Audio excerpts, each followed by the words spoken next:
Hello. Hello, world. After the World Championships. People. All right. Well, we thought we would do something different here, or I thought I would do something different. And instead of writing our race report, I thought it would be fun for us to verbally share our race report. It was a big, epic day, so I think it's worthy of sharing all the little details that went on throughout the race. And what am I going to get for doing this interview? More chocolate, more croissants. We'll see how the people of the world like it, and then we can decide. Will you share our address there at the end so they can start shipping this stuff? Yes, and especially with your birthday coming up. You forgot. Yeah, we'll make sure you get some good goodies. All right. So as many people know, going into this race, we both experienced sickness due to COVID. And that really set us back, not just the 3 to 5 days that we were ill, but just the residual fatigue that we experienced. And it's really hard to say how much that sickness lingered and whether it affected us on race day. But as we talk about this race report, I think you might hear that we both felt like in some ways we just didn't feel fully like ourselves, but at the same time, we did the best that we could on the day. Mm-hmm. Yeah.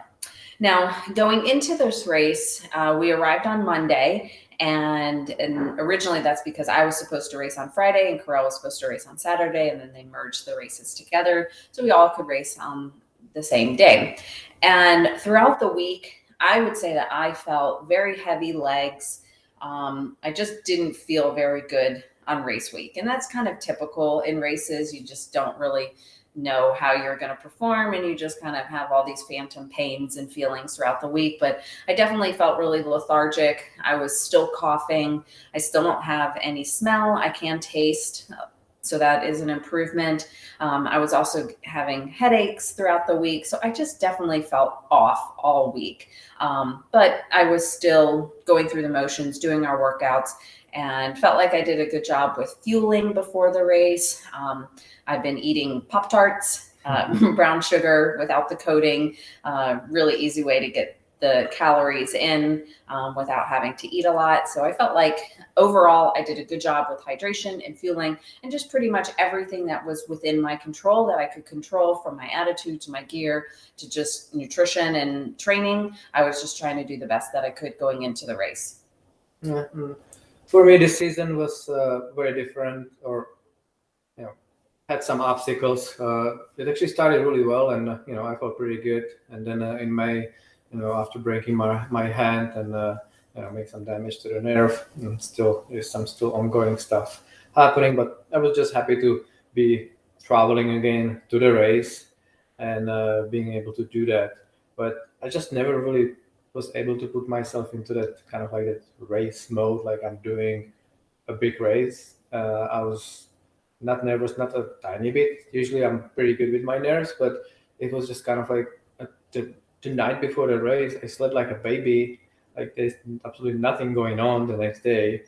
And that's just kind of how I felt through the week leading to the race. I was exploring on my mountain bike around here, and then doing some of the pre-race workouts, but just never really was in that that hunt of after the top end performance, I guess. Yeah. Friday was a little bit busy of a day, so we did our pre-race workout, which was just like a 45-60 minute spin with a few 2-minute efforts just to get the legs going, and then just a short run, 15 minutes, 20 minutes off the bike, just really testing out the legs, making sure everything is working and ready to go.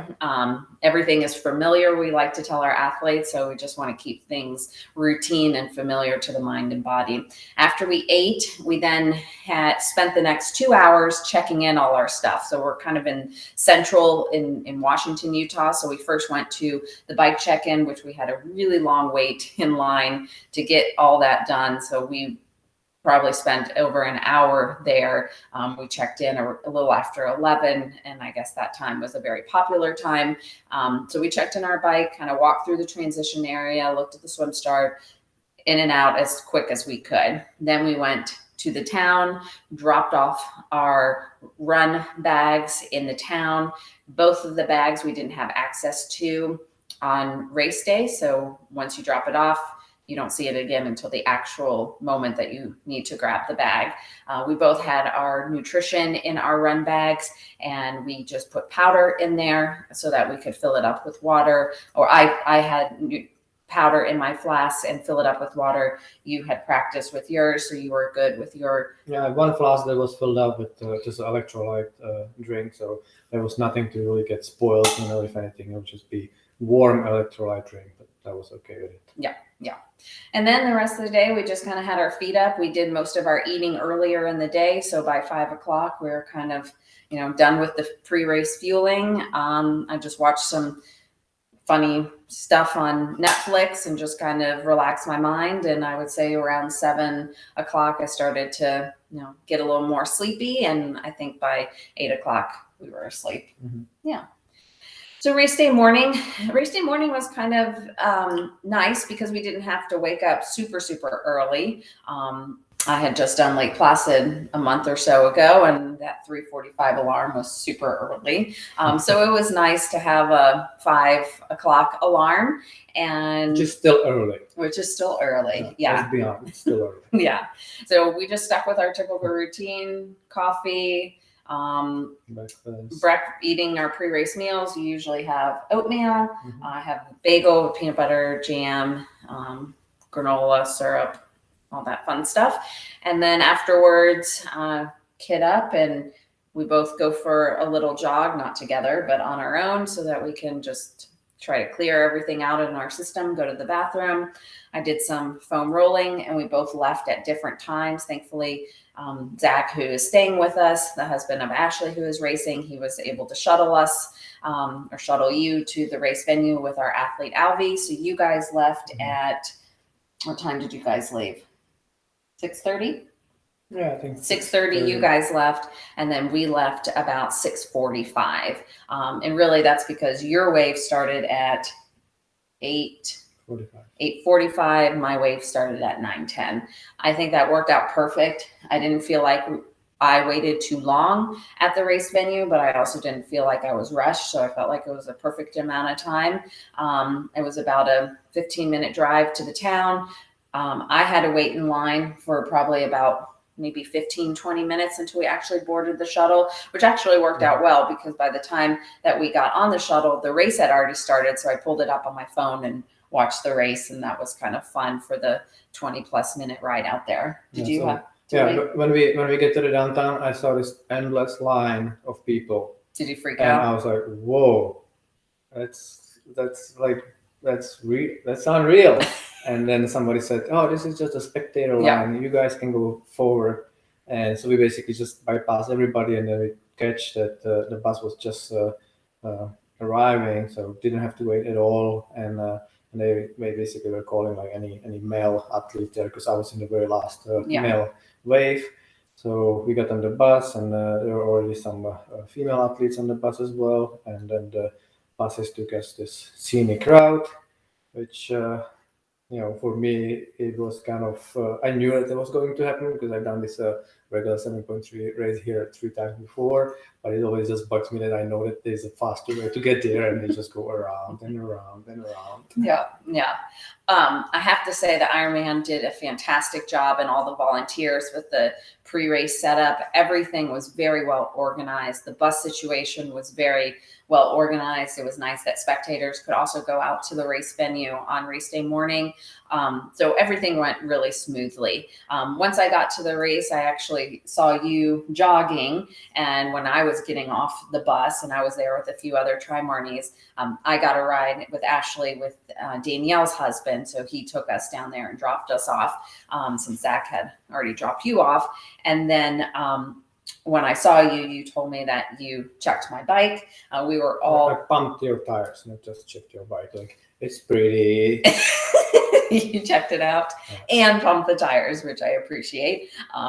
So there was different zones for there's kind of all the male athletes and the professional athletes, all the male athletes and all the female athletes, but you could still integrate within the different transition areas. So thank you for not only looking at my pretty bike, but also pumping the tires. Mm-hmm. So I was happy to hear that. And then we went into the transition area, kind of said our goodbyes, good luck, and have a great race. And then I just set up my nutrition. We both have a 1.5 liter smart water bottle that we use to fill up our hydration system on our Ventums, kind of make it really easy that we can pre-mix our sports nutrition in advance. I use Infinite. I had about 4 scoops in that 1.2 liters, I think is mine. 4 scoops. Wow. 4 scoops. I would not be able to even swallow this thing. So 4 scoops. So it's about 2 bottles worth. And I mix it up in there. And then I had a little over 300 calories in my front bottle of the Scratch Hyper Hydration, which I've used in Placid and has worked really well. So I set all that up, put my bike computer on, and that was pretty much it. Yeah. And I use a dump bottle. I didn't have a smart bottle, so mine was dump. It was also 1.5 liter, and I mixed it with MBS. Until it tasted pretty good. So not sure how many scoops or what, just tasted good, and then dump it into the Ventum frame bottle, and then I have another bottle on the front cage in between the aero bars, and What do you have in there? The same thing. Okay. Yeah. All right. So then I did a little jogging. I went to the bathroom. There was no lines for the bathroom, which was nice because by then all the guys had already really had lined up. So it was all the females. The sun started to come out. Yeah, they always take the most time of getting into the bathroom. What? The guys? No, the females. No, the guys. Oh. Yeah, the guys do. Yeah, right. They take forever. And then the sun came out. It started to get warm. There was a 50% chance of rain, but it was like, what is rain in St. George? It never happens. So it was kind of funny that it was just turned out to be a beautiful morning. It wasn't too hot, wasn't too cold. It was perfect. It was non-wetsuit legal, 78.3. So once I put on my swim skin and lucky you. once I put on my swim skin and dropped off my bag, I was wave 16, I think. So I started to line up around 8:50 or so. But by that time, you were already in the water. And are you too cool for a swim skin? Yeah, I'm too cool for the swim skin. Yeah. My swim skin was really safe in the closet, hanging after the pre-race shakeout swim. Yep. And but in my head, I did bring it. I did bring that little baggie where the swim skin. Well, you did bring the bag. Yeah, where the swim skin usually lives. And I could feel there's something in there. So yeah, swim skin is there. And then when I wanted to put it on, I realized there was no swim skin. It was just booties. So you're not going to be using those booties. That didn't help in that hot coffee or whatever the water was. So yeah. Yep. Did you freak out about it? Nope. Did you care? Nope. Yeah. Just went on. Yeah. Yeah. So just it is what it is. No need to freak out. Yeah.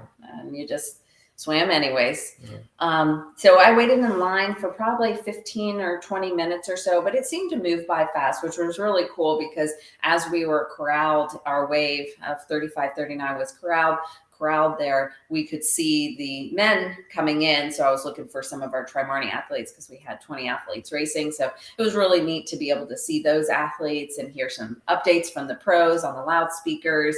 And I was just, by that time, as we're just moving, I was just so ready to just get in the water. Kind of had some waves of just like, oh my gosh, how am I going to feel? I'm, nervous, excited, all that. But it's like once you get closer to the start, it just all kind of goes away, and you just know that once you get going, your body is going to know exactly what to do. Yeah, I mean, we were waiting there for quite long because they kind of, herded us there. Mm-hmm. It was more than half an hour before we even started. So I would say it was good 40 minutes just waiting there in that tight crowd, which I guess that's the new safe protocol for COVID. Just herd people all really close together in one section, and keep them there. Yeah. And as I was doing the same thing, watching the other athletes coming out of the water, I was thinking like, should I pretend like I'm the swim skin stripper? and like sized up somebody who is similar size, and hey, I'll help you out. Take those Yeah. from together. Yeah. I'll take it for you. Yeah, I'll take it for you, and but not really. I had my throwaway bottle, just a plastic water bottle, and I filled it up with a scoop of Scratch just so I could keep hydrating, get some calories in. I also had a few ginger chews that I've used in previous races, and those always work well. So I was trying to just keep the blood sugar up just because there was a lot of idle time waiting around. Lots of sunscreen, lots of lube to prevent chafing, and use some amp on the arms and the legs, and that was pretty much got all that done. And then once I got in the water, I was probably the third. They started people, there's 10 rows. Everybody had their own section. And then every 15 seconds, those 10 athletes went. I was probably in the third row from starting. And there were several waves ahead of us, but it was kind of in segments. So we were the third, I think, female wave. And then there was some guys and way ahead. It was a counterclockwise loop or clockwise loop. And so, yeah, from the left to the right. And I was counting the buoys in advance, kind of mapping it out.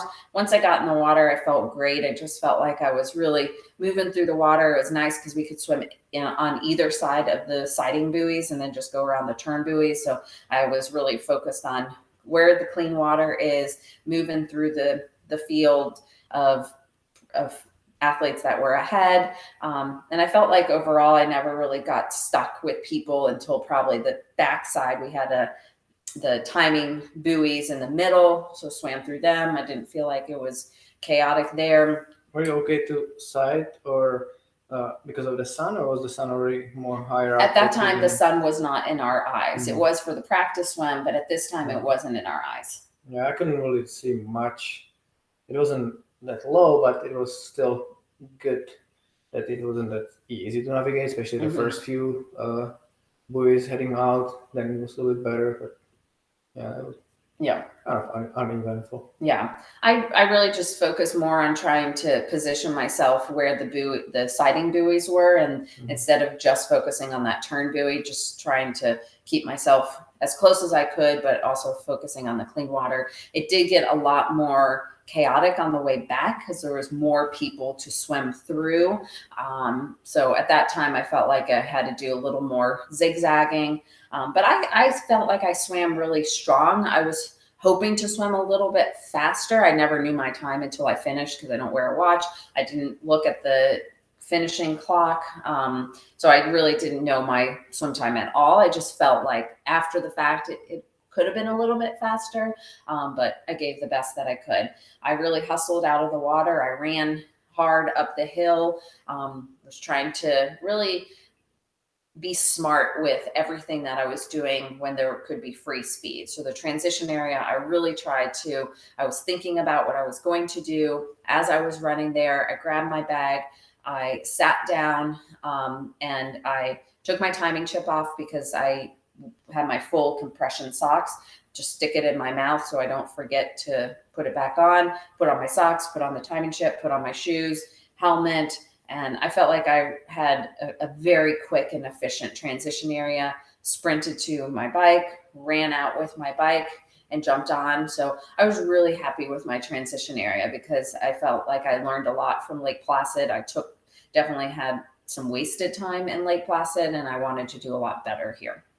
Yeah, so I didn't have a problem with swimming through the people because I was not swimming through any people with my speed. So it was good, I guess. And I mean, it was the swim was kind of I expected it's not going to be nothing spectacular, and after that injury with the hand, just kind of feel the same in the water, and so it was what it was. I actually did have a watch, so I peeked at the time at the end and realized it was one of my slowest swims since I started a triathlon, but that was okay. I just ran fast into the transition and tried to make it quick as well. And there was my bike. Didn't have any issue finding the bike. Sometimes it happens to me. I can't find it, but this time it was right where you put it. Right where I put it, and it wasn't as packed as when I put it there or when I left it there before the swim. So it was easy to grab it thanks to all those faster swimmers. And there I was. Yeah. On the way. All right. And now on to the very eventful, from a non-eventful swim to a very eventful bike. So stay tuned for part 2.